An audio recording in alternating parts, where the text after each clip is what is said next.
안녕하십니까, 이태인입니다.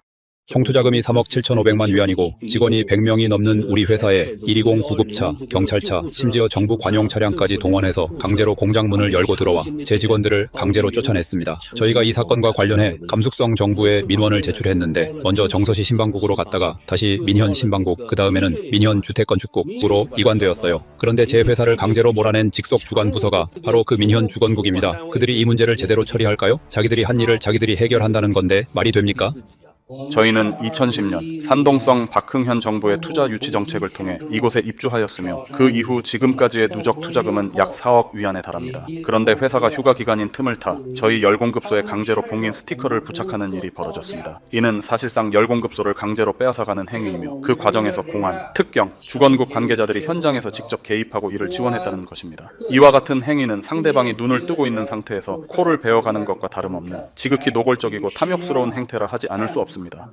이건 제 수년간의 피땀입니다. 문 열어. 문 열라고요. 이 공장은 우리가 세운 겁니다. 우리가 돈을 들여서 지은 공장이에요. 투자금만 8억 위안에 달합니다. 그런데 겨우 한 장짜리 계약 해지 통지서로 우리 사람들을 전부 강제로 쫓아내다니요. 중국에서 또다시 민간 투자 자산 강탈 사건이 발생했습니다. 수억 위안을 투입한 기업들이 지방정부의 한마디로 하루아침에 모든 것을 잃었습니다. 대표적인 사례가 바로 귀주성 마오타이진 사건입니다.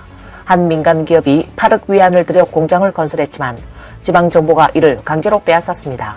이어 감숙성 민형과 산동성 박흥의 두 남방 민영 기업이 역시 당국에 의해 강제 접수라는 조치를 당했습니다. 홍원 회사의 회장 장영은 당시 상황을 그때는 지방정부의 적극적인 투자 유치에 믿음을 가졌다. 그래서 30년 독점 남방 운영권을 체결하고 총 3억 7천만 위안을 투입했다. 하지만 불과 5년 만에 정부가 회사를 강제로 접수했다. 주택건설국은 민원이 많고 부채가 높다는 이유를 들었지만 실제로 3만 명이 넘는 고객 중 불만 접수는 100건 남짓이었으며 정작 정서시 내 23개 남방회사 중 민원 건수는 뒤에서 두 번째 수준에 불과했다라고 회상했습니다. 이게 바로 중국의 현실로 정부가 마음만 먹으면 민간 자산은 언제든지 공공자산으로 탈바꿈할 수 있습니다. 이 사건은 중국 사회에 다시 한번 질문을 던지고 있습니다.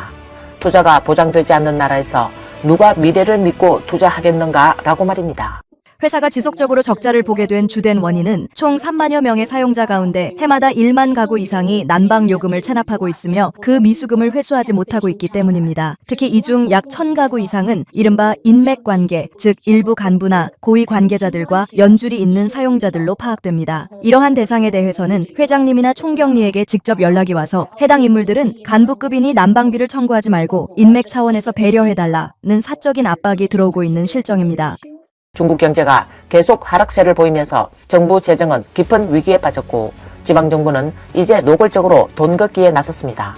대기업부터 시작해서 민간 기업들 그리고 서민들까지 그 누구도 예외가 없습니다. 이건 그냥 공공연한 강탈 아닙니까? 딱 저 위치 하나로 한 달에 수천 위안, 1년에 수만 위안을 벌 수 있는데 도로에 줄 하나 긋기만 하면 요금을 받을 수 있고 심지어 그걸 외부에 하청까지 줄 수 있다니 말이 됩니까? 길에서 작게 과일 파는 노점상들은 단지 생계 하나 보고 나왔을 뿐인데 당국은 그들을 도로 점유 불법 영업이라며 매일같이 도시관리가 쫓아다니고 우리가 선 긋지 않은 곳에 잠깐이라도 차를 대면 불법 주차, 무단 정차라며 벌금, 심하면 견인까지 해갑니다. 가장 어이없는 건요. 주차요금 영수증을 보면 그 수금 주체가 도로청도 아니고 그냥 무슨 유한회사인 경우가 많습니다. 이쯤 되면 우리 모두 속으로 이런 의문이 들죠. 이 도로, 우리 국가의 것이잖아요. 그렇다면 우리 모두의 공공자원 아닌가? 국민들은 차량을 구입할 때 이미 취득세를 납부했고 기름 넣을 때는 유류세, 도로 유지비가 포함되어 있습니다. 또 매년 보험을 갱신할 때는 차량세와 심지어 선박세까지 다 내고 있죠. 그렇다면 이 도로를 사용할 권리에도 국민들의 권리가 포함되어야 하는 것 아닐까요? 그런데 현실은 어떻습니까? 분명히 모두의 공공도로인데 줄 하나 그어놓고 사기업의 외주를 맡긴 뒤 요금을 징수합니다. 솔직히 말해서 결국은 국민의 자원을 이용해 다시 국민에게 돈을 걷는 구조가 되어버린 것입니다. 더 기가 막힌 건 이중잣대입니다. 노점상들이 생계를 위해 길에서 장사하면 불법이고 기업이 규범적 관리라는 이름을 붙이면 합법이 된다는 것. 이쯤 되면 정말 말해야 할 건 말해야 하지 않겠습니까? 이런 이중기준 너무도 익숙하고 능숙하게 작동되고 있습니다. 교통경찰 장사 정말 잘 되네요. 30분 만에 1,000위안 가까이 벌 수 있을 겁니다. 사면 너는 매국노가 되고 그런데 팔아먹는 사람은 괜찮다고요? 누구도 그들을 막지 않고 오히려 사는 사람이 욕먹습니다. 문제를 말하면 차별이라고 하고 질서를 지키지 않는 걸 막으면 그건 또 도덕적 폭력이 된답니다. 제도적 문제를 지적하면 집단을 해치는 자라며 몰아세우고 자기들끼리 황금 보따리를 움켜쥔 채 허구한 날 적자만 냅니다. 그래도 절대 남에게 자리를 내주진 않죠. 뭔가 말하면 유언비어 퍼뜨린다며 막아버립니다. 아니 찐빵 5개를 7개 값에 팔았다는데 어디서부터 잘못된 걸까요? 도대체 누가 14억 국민에게 이 상황을 제대로 설명해 줄 수 있습니까? 전기통신 사기로 악명이 높은 태자그룹. 단 2곳의 거점만 수색해도 스마트폰 1250대, 조작 중인 SNS 계정만 무려 7만 6천 개가 나왔습니다. 그런데 정작 일반 국민들은 어떻습니까? 휴대폰을 교체한 뒤 틱톡에 한번 로그인하려고 해도 얼굴 인식 단계를 거치지 않으면 로그인조차 되지 않습니다. 그런데 왜 그들은 수만 개 계정을 자유롭게 운영할 수 있는 것일까요? 또한 실명제를 보십시오. 항공권, 고속열차표는 물론 휴대폰 번호 하나 개통하려고 해도 얼굴 인식과 방대한 개인정보 제출이 필수입니다. 은행 계좌 개설은 그보다도 훨씬 까다롭습니다. 그런데 왜 사기 조직이 사용하는 가상 번호들은 도대체 누가 개통한 것인지 어느 누구도 밝혀내지 못하고 있는 것일까요? 일반 국민에게는 그토록 철저한 통제를 가하면서 정작 사기범들에게는 왜 이렇게 관대한 것인지 국민으로서 묻지 않을 수 없습니다. 이 사회는요, 지금 사회는 누가 말할 권력을 가졌느냐에 따라 그게 옳은 게 돼요. 아시겠어요? 저 학력도 선생님보다 높거든요. 학력이 높으셔서 역주행까지 하시는 건가요? 선생님, 석사까지 하셨어요? 저희 집에 BMW X5 있는 거 모르세요? 그런데도 전 자전거 타는 게 더 좋더라고요. 역주행은 교통법규 위반이란 걸 모르세요? 전 역주행이고 뭐고 신경 안 씁니다. 저 사람이 저를 쳤단 말이에요. 지금 제 남편을 부를 거예요. 남편은 바로 이 건물 위에 있어요. 곧 내려올 건데 그땐 선생님도 각오하세요. 그리고요, 선생님이 아무리 학력이 높다고 해도 저보단 낮아요. 아셨죠? 아 그렇군요. 정말 학력 높으시네요. 제가 211, 985 대학 다닐 때 선생님은 기저귀 차고 계셨을지도 모릅니다. 학력은 국민을 위해 쓰는 것이지 자신을 뽐내고 남을 무시하려고 있는 게 아닙니다. 보상할 준비나 하시죠. 이 영상을 보고 정말 크게 느꼈습니다. 학력과 인성은 정말 아무런 상관이 없다는 걸요. 그렇게 강조하던 211, 985 같은 명문대 출신이라지만 입만 열면 막말과 욕설이 쏟아지는 모습을 보니 과연 그 훌륭하다는 대학에서 길러낸 사람이 맞는지 되묻게 되더군요. 그리고 영상 속 여성의 말 중 한마디가 깊이 마음에 남았습니다. 지금 사회는 누가 말할 권력을 가졌느냐에 따라 그 말이 곧 옳은 게 되어버려요. 이 말 그냥 스쳐들을 게 아니라고 생각합니다. 곱씹어보면 참 뼈 있는 말이고 지금의 현실을 너무나 잘 반영하고 있습니다. 요즘 사회 분위기 정말 많이 변한 것 같습니다. 어제 조카와 함께 고속열차를 탔는데요. 한 20대 초반쯤 되어 보이는 여성분이 무거운 짐을 들고 짐칸에 올리려 하시더라고요. 짐이 꽤 묵직해 보여서 제 조카가 바로 가서 도와드렸습니다. 짐 안에 뭐가 들었는지는 몰라도 조카가 들기에도 힘겨워 보일 정도였어요. 그래도 조심스럽게 다 올려드렸죠. 그런데 그 여성분이요, 감사합니다 라는 말은커녕 고개조차 들지 않고 아무 표정 없이 자리에 앉아버리시더라고요. 그 무표정한 얼굴이 뭐랄까, 마치 조카를 그럴 수도 있는 사람 혹은 당연히 도와줘야 하는 사람처럼 여기는 듯 했습니다. 한 여성 블로그는 지금 중국 사회의 사람들은 점점 더 냉담해지고 있습니다. 선의로 도와주는 일조차 당연한 일로 여겨지고 감사할 줄 모르는 풍조가 만연해졌습니다. 그러나 그녀는 감사함의 교육은 본래 중국 고대의 근본이었습니다. 고대의 시경에는 나를 낳고 길러준 부모의 수고스러움에 애절하게 감사해야 한다. 복숭아를 받았으면 자두라도 보답하라 라는 구절이 있습니다.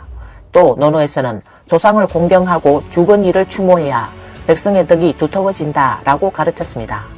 결초 현안의 고사처럼 은혜에 반드시 보답해야 한다는 믿음은 시대와 세대를 넘어 전해 내려온 도덕의 근간이었습니다. 하지만 중공이 정권을 찬탈한 지난 70여 년간 그 뿌리 깊은 전통은 체계적으로 파괴되었습니다. 하늘과 조상에 대한 경외심, 감사와 보온의 윤리는 정치 선정과 무신론 교육 속에 사라져버렸습니다. 그 결과 중국 사회는 지금 도덕 몰락의 시대, 감사의 언어를 잃어버린 세대로 전락했습니다. 그 후엔 어떻게 됐냐고요? 그 여자분이 먼저 내리려 했고 제 조카가 또 도와주려고 자리에서 일어났어요. 저는 바로 손으로 눌러 앉혔습니다. 그리고 그 여자 앞에서 조카에게 이렇게 말했어요. 아무한테나 무턱대고 친절 베풀지 마라. 네가 보기엔 네가 모범 청년 뇌풍인 줄 알겠지만 상대는 너 보고 자기한테 관심 있는 줄로 착각할 수도 있어. 그리고 실제로 그 자리에 있던 다른 사람들 중 아무도 그 여자 돕지 않았습니다. 결국 그 여자는 혼자 짐을 내렸는데 내리다가 그 짐이 자기한테 떨어질 뻔했어요. 그럼에도 주변 사람들 끝까지 누구 하나 도와주지 않았습니다. 장사 열심히 하고 있는데 정말 이게 뭡니까? 이런 상황에서 제가 어떻게 살아가라는 건가요? 우리 허난 사람들 정말 너무 힘듭니다. 사기꾼 손에 있는 돈은 동결하지 않고 그 돈이 서민 통장에 들어오기만 하면은 바로 동결해버려요. 혹시 여러분 최근에 들어보셨나요? 우리 허난에 어떤 아주머니가 곡식 백단을 팔고 28만 위안을 받았습니다. 원래는 정말 기뻐했죠. 그런데 어땠게요? 돈이 통장에 들어오자마자 바로 동결됐습니다. 이유가 뭔지 아세요? 사기꾼의 범죄 수익이라나 뭐라나 솔직히 말해서요. 이미 그 돈이 사기 자금인 걸 알고 있었다면 왜 애초에 사기꾼 손에 있을 때는 안 막았습니까? 왜 꼭 그 돈이 서민들 손에 들어오고 나서야 뒤늦게 동결합니까? 그 사이에 사기꾼이 돈을 쓰는 건 그냥 놔두고 말이죠. 이런 곳에서 사람이 살 수나 있겠습니까? 여기 보세요. 이게 바로 탄광이에요. 옆에 있는 주택들 보이시죠? 이런 상태입니다. 매일 밤 들려오는 저주파 소음 때문에 주변 주민들은 잠도 제대로 못 자고 머리가 깨질 듯 아프다고 합니다. 그리고 이 집 안쪽 한번 보세요. 냄새가 지독해서 숨이 막힐 지경입니다. 커튼은 시커멓게 곰팡이가 피어있고 바닥이며 벽이며 온통 축축하고 눅눅합니다. 맞아요. 바로 맞은편이 전부 탄광이에요. 게다가 길바닥은 온통 시커먼 석탄가루로 뒤덮여 있습니다. 이게 과연 사람이 살아야 할 환경입니까? 이 블로그는 귀주성 필절시 다방현 봉산양 점자촌 일대에서는 집 문이나 창문을 닫지 않고 단 하루만 지내도 바닥과 책상, 심지어 침대 머리맡까지 시커먼 석탄가루가 수북이 쌓입니다. 라고 말했습니다. 그는 이렇게 눅눅하고 지저분하고 하루 24시간 내내 소음으로 가득 찬 환경에서 사람이 도대체 어떻게 살아갈 수 있겠습니까? 라고 되물었습니다. 이게 다 뭡니까? 이거 전부 제 진료 기록이에요. 이렇게 두꺼워요? 책 한 권이네요. 충칭 전역을 다니면서 진료받은 거예요. 이런 문제를 이번 주에 해결해준다, 다음 주에 해결해준다더니 해결한다는 말만 몇 년째입니다. 내일이라더니 또 내일, 다음 주라더니 또 다음 주. 그 사람들이 말하는 내일은 결국 몇 년 뒤입니다. 탄광 회사 사장들이 돈 벌고 떠나버리면 그때야 문제가 해결되는 걸까요? 강소성 단양의 한 노후 주택단지가 당국의 부실한 관리 속에 갑자기 붕괴되었습니다.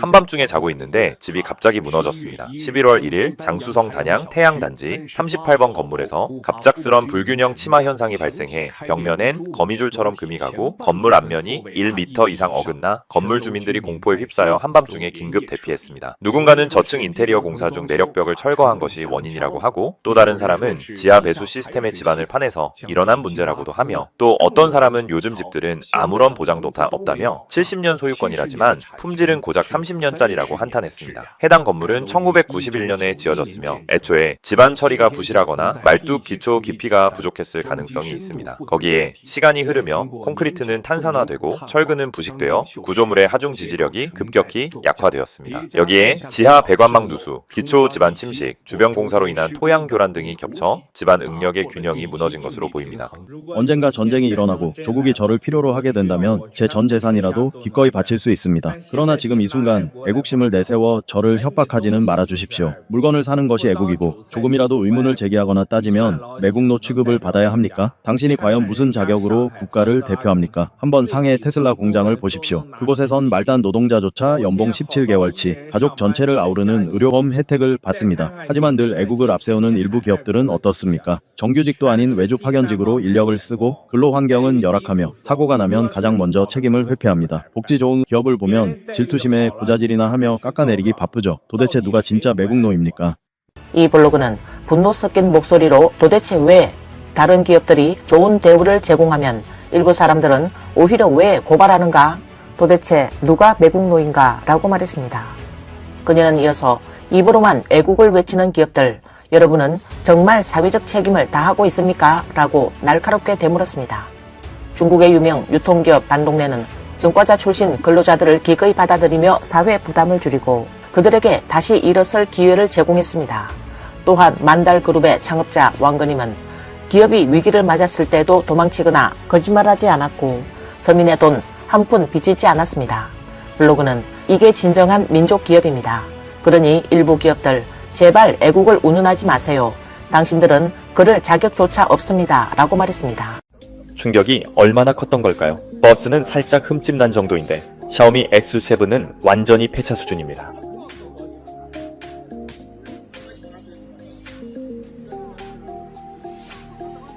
운전할 땐 조심하세요. 샤오미가 또 중앙 녹지대에 올라갔네요. 화웨이폰이 바이러스가 침투하는 걸 막질 못하네요. 이게 바로 그들이 말하는 구호 한참 앞서 있다는 겁니까?